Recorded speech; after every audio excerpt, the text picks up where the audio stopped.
Senhor nos diz assim: mas recebereis a virtude do Espírito Santo, que há de vir sobre vós. Ser-me-eis testemunhas, tanto em Jerusalém, como em toda a Judeia e Samaria, até os confins da terra.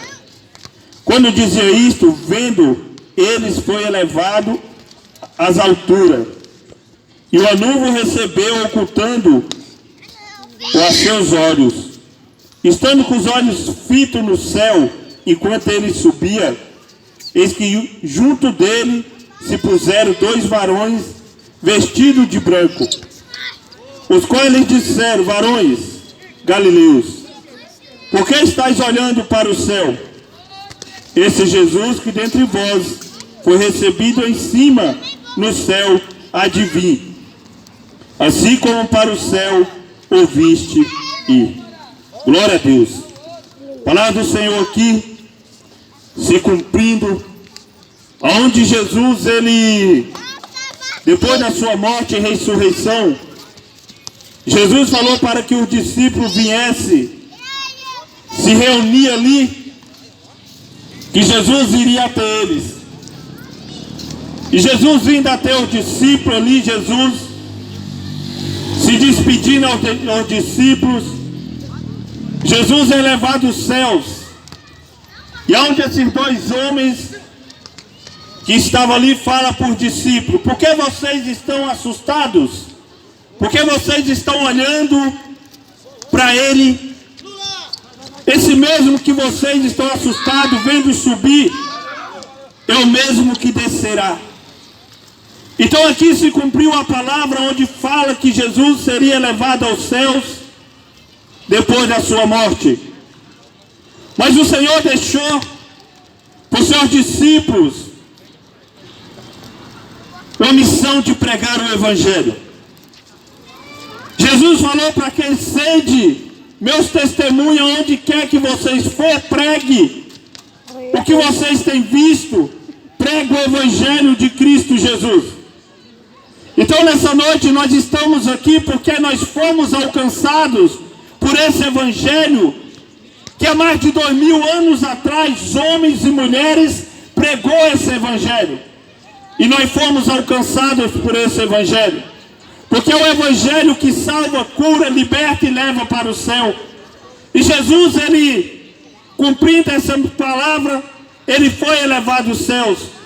Mas a gente vê que os discípulos continuou a missão de pregar o Evangelho. Os discípulos continuaram aquela missão de anunciar o reino de Deus. E a missão dos discípulos, muitos perderam a sua vida, muitos foram apedrejados, foram humilhados, para que não viesse negar esse Evangelho.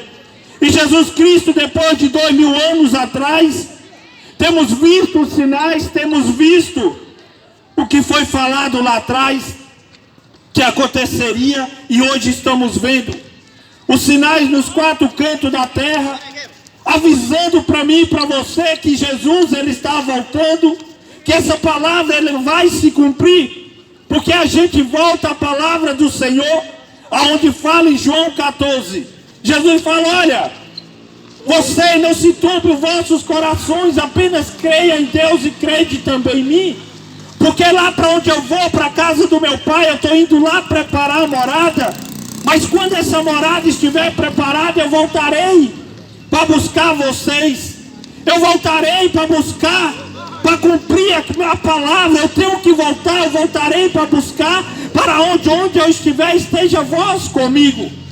E Jesus, ele fez essa promessa, e Jesus fez essa promessa que ele voltaria.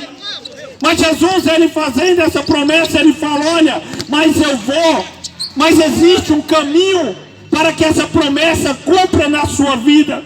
E esse caminho se chama o próprio Jesus. Que ele fala: eu sou o caminho, eu sou a verdade, eu sou a vida, e ninguém chegará ao Pai, como se diz, ninguém chegará à nova morada, a não ser por mim. Ninguém entrará nessa nova morada a não ser pelo caminho que sou eu, e não ser entrar pela porta que sou eu. Então Jesus, ele é o caminho, ele é a verdade, ele é a vida. Então aquele Jesus que veio morrer, onde fala em João 3,16, que o Pai amou o mundo de uma tal maneira que enviou o seu único filho, filho unigênito, para morrer pela humanidade, para que todo aquele que nele crê não pereça, mas tenha a vida eterna. E Jesus, ele veio para morrer, ele veio como o Cordeiro de Deus, aquele que tira o pecado do mundo. Mas esse mesmo Jesus que foi enviado pelo Pai é o mesmo Jesus de Mateus 11, versículo 28, que faz o convite: olha, eu vim morrer pela humanidade, mas eu não vou obrigar ninguém a crer em mim. Então eu vim para morrer, mas eu faço um convite: vinde a mim todos vocês que estáis cansados e sobrecarregados, porque eu vos aliviarei. Então Jesus, ele faz um convite, porque em Lucas 19, versículo 10, ele diz: eu vim buscar e salvar o que havia se perdido. Então há uma necessidade do resgate para a humanidade, e esse resgate se chama o Cristo, aquele que ressuscitou, foi levado aos céus, mas ele falou: eu voltarei. E Jesus, ele está voltando. Mas para que eu possa subir com Jesus, é necessário eu andar no caminho de Jesus. Mas para mim entrar nessa casa, nessa porta, em João 10, versículo 9, que ele diz: eu sou a porta. Então eu tenho que andar no caminho, eu tenho que entrar na porta, que é o Cristo, Senhor, Salvador da humanidade. E Jesus, ele está voltando, e Jesus, ele está vindo. Não é beber duas fontes, não é andar em dois caminhos, não é trilhar na treva e na luz, mas tem que estar no caminho que é Cristo, porque a palavra vai dizer que o caminho, ele é estreito. O caminho, ele é estreito, e para andar nesse caminho, esse caminho não vai entrar bagagem. A bagagem até pode vir: vinde a mim como você está, mas depois que chegou em mim, prosseguir no caminho, não tem como prosseguir do seu jeito, porque se for do seu jeito, não era necessário Jesus ter vindo. Então Jesus, ele veio para isso, para morrer pela humanidade, para salvar a humanidade. Aonde eu paro para meditar e paro para pensar nessa mensagem, eu também ando um pouquinho na palavra em 1 Coríntios 3, versículo 11, porque ninguém pode pôr outro fundamento além do que está posto, o qual é